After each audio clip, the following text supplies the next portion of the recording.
Hi అండి. మనము కోటరేడు చుట్లు కొమరప్ప పట్నాన అని మంగళగౌరమ్మ మీద పల్లవులు పాడుకున్న తర్వాత మన మీద పాడుకుంటాం. అంటే మన మీద, మన పిల్లల మీద, తర్వాత అన్నదమ్ముల మీద, అక్క చెల్లెల మీద, అమ్మ నాన్నల మీద, అత్తామామల మీద పాడుకున్న తర్వాత అమ్మవారికి హారతులు ఇస్తాం కదండి. ఆ హారతులు ఈ పల్లవుల దగ్గర నుంచి స్టార్ట్ చేయాలండి. కురులు గుమిరాడగా గొప్ప ముత్యపు సరులు కుడి భుజమ్ముల మీద గుమిరాడగా కరుణాకటాక్షులు కర్పూర హారతులు తరుణులందరూ కుడి తలకెత్తురే జయమంగళ శుభమంగళ అని హారతి పల్లెమును చేతిలో తీసుకుని నెక్స్ట్ ఈ పల్లవులు స్టార్ట్ చేయాలండి.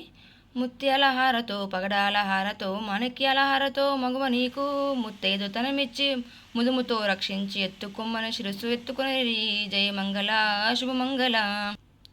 పచ్చాల హారతో పగడాల హారతో మాణిక్యాల హారతో మగువ నీకు అనంతకాలంబు ఐదవ తనమిచ్చి దీపాల పలరాలు దించుకొనిరి దీపాల పలరాలు దించుకోంగా చూసి దివ్య దర్శనమిచ్చిన అమ్మవారు జయమంగళ శుభమంగళ అంటూ మనము హారతి పళ్ళను కింద పెట్టేసేయాలండి. తర్వాత మంత్రపుష్పం. శంకరీ జగదంబ జైనిత్య కళ్యాణి పంకజముఖి కుంకుమ పాహి మాం అలంకార రూపిణి అంబకు మాతకు మంత్రపుష్పం చదివిరి మా గౌరీకు జయమంగళ శుభమంగళ. ఇది చదివేసి అమ్మవారికి మంత్రపుష్పం సమర్పించాలండి.